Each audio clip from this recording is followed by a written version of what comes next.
ساده ګله څنګه یې؟ شکر الحمدلله لاټینه زه ښه یم ته څنګه یې؟ لاټینه روژې څه دې خوښ دي؟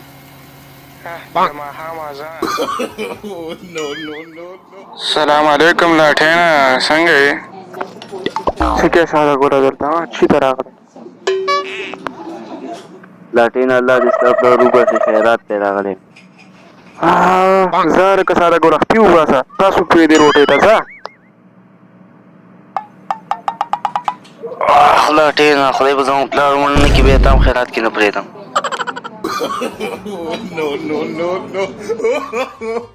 زموږ چینل سبسکرایب کړی نه وي زموږ چینل به سره سبسکرایب کړئ او په خوا کې د ګنټې نشان په حال باندې کلیک کړئ او که زموږ فیسبوک پیج ته هم نه یې تللی زموږ فیسبوک پیج سره هم فالو کړئ او لایک هم کړئ در سره او شیر کول هم در سره مه هېروئ ملګرو سره شیر کړئ.